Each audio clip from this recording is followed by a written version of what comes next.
les initiateurs de cet événement. Il s'agit du Festival de la Kora, qui est prévu pour le 25-26 mars de ce mois à l'Alliance franco-sénégalaise de Ziguinchor. Voilà, donc là je suis accompagné des griots, des joueurs de Kora qui sont venus d'un peu partout, de Dakar, du Pacao, de la Guinée-Bissau, et d'un peu partout dans la Casamance. Et donc il y a des leaders qui sont là comme Papis Conté. Et il y a Bokar Sissoko qui nous vient de Dakar aussi. Et il y a d'autres joueurs de Kora, le fils de Feu Babou Diébaté. Voilà, il y a son fils aussi qui est là parmi nous pour cet événement qui s'agit du Festival international de la Kora. Et du côté des femmes aussi, on a des griottes aussi comme ma sœur Kodou Sissoko.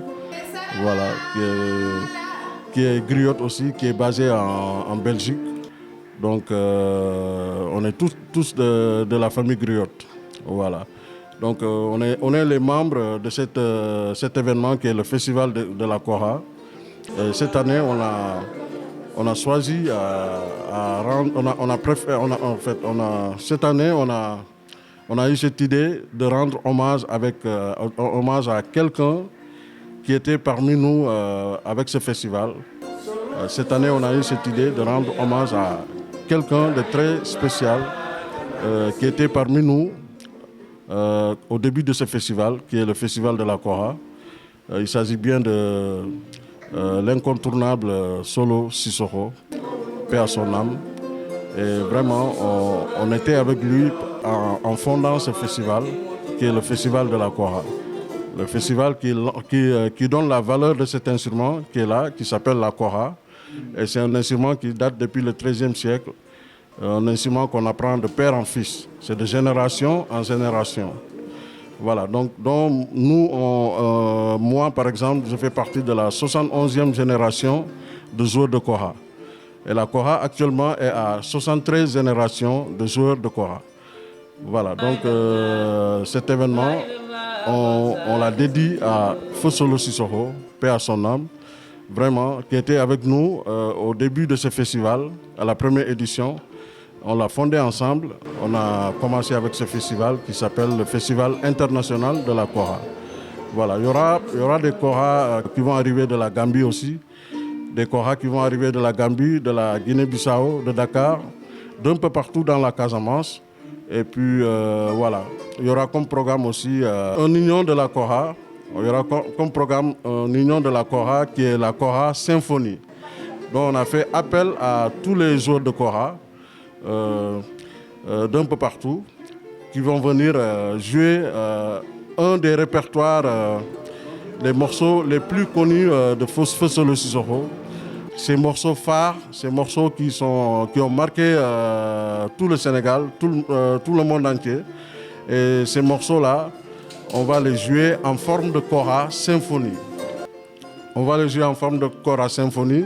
Et il y aura des femmes aussi qui vont chanter, des jeunes filles et des femmes qui vont chanter aussi en même temps avec nous, les hommes qui jouent la Kora.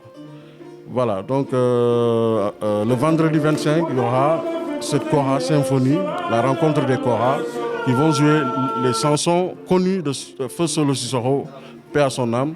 Et après la Kora Symphonie, il y aura un jeune joueur de Kora qui nous vient du côté Diana, Kafountine, dans le département de Bignona, et qui va faire la deuxième partie, qui va clôturer la soirée du 25.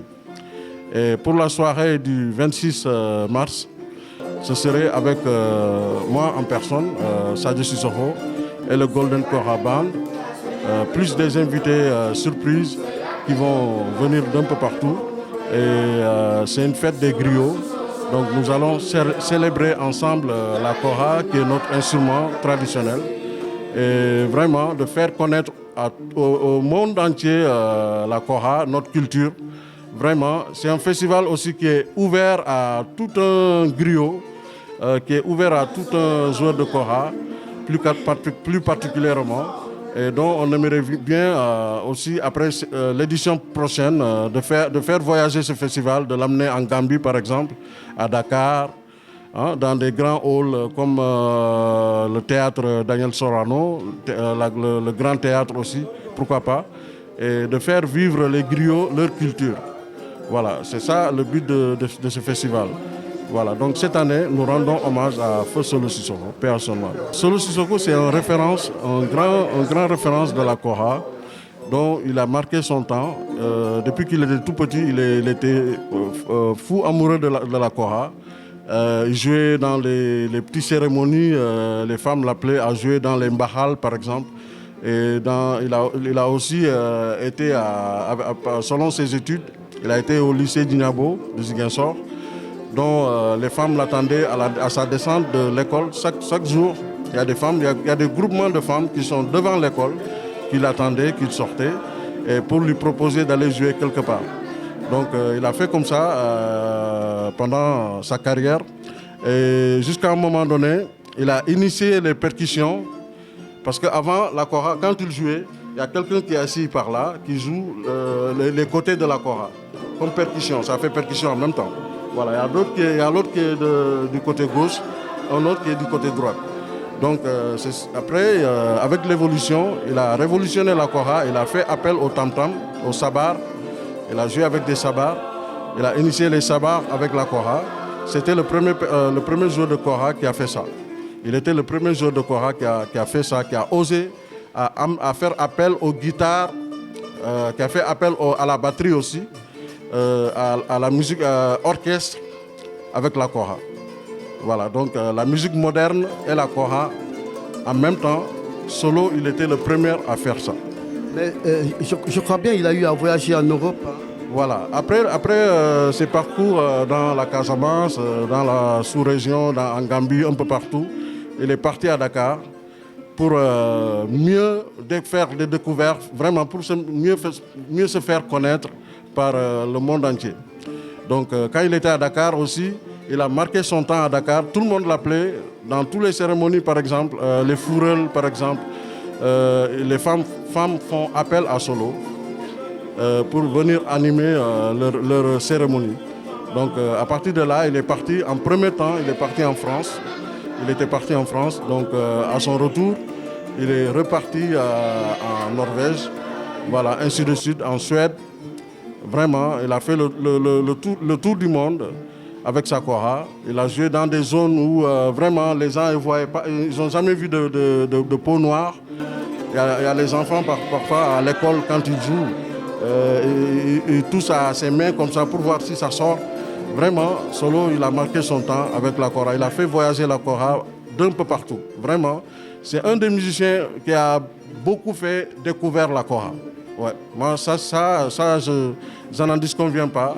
C'est l'un des musiciens qui a fait connaître la kora dans le monde. Comme l'Inde, par exemple. Il a amené la kora en Inde. Voilà. Moi, par exemple, c'est Solo qui m'a fait connaître l'Europe. Je n'ai jamais été en Europe, c'est Solo qui m'a amené avec Sekou Keita pour la première fois. Donc il nous a ouvert la porte. Donc vraiment, on fait que prier pour lui. Son âme se repose en paix. Vraiment, Solo, je dirais, c'est un prophète de la kora. Voilà, Solo, c'est un prophète de la kora, c'est un prophète de la musique traditionnelle. Vraiment, il nous a beaucoup accompagnés avec cette musique, il nous a beaucoup appris. Pourquoi pas de lui rendre hommage. Vraiment, nous vous remercions aussi la télé Kasumé, la radio Kasumé, Kasumé FM, vraiment de Ziguinchor, d'avoir fait ce déplacement, de venir nous accompagner avec ce festival qui est le Festival international de la Kora. Donc Solo était les membres de créateurs de ce festival. Exactement, il a dû gagner beaucoup de trophées comme le trophée BBC Award. Donc c'est l'un des trophées les plus connus en Europe. Il a gagné ça dans la musique folk. La musique folk qui est la musique traditionnelle avec une joueuse de violon suédoise, voilà, qui s'appelle Elika Frissel. Donc l'appel que je lance un appel aux téléspectateurs, vraiment de venir nous accompagner dans ce festival qui est un festival à tout le monde. Parce que la kora, tout le monde adore la kora. Moi, je n'ai jamais rencontré quelqu'un qui me dit qu'il n'aime pas le son de la kora. Vraiment, la kora, c'est un instrument roi. C'est un instrument roi. Avant, la kora, on le jouait que pour les rois. Donc, avec l'évolution, la kora, ça peut se jouer avec n'importe qui. Mais avant, c'était un instrument noble que les rois aimaient beaucoup. Voilà. Quand ils sont assis, le griot est juste là, à côté d'eux, pour leur faire divertir, pour leur faire jouer la kora, vraiment, de leur faire relaxer. C'est un instrument qui fait relaxer, vraiment. Quand on est beaucoup stressé, la kora, ça tue la stress. Voilà, c'est ça. Voilà. En tout cas, c'est un instrument vraiment à faire vivre, à faire connaître. Vraiment, et on est content d'avoir ce festival, qui est un festival à tous les griots. Voilà, on est très content avec ce festival de la kora. Merci.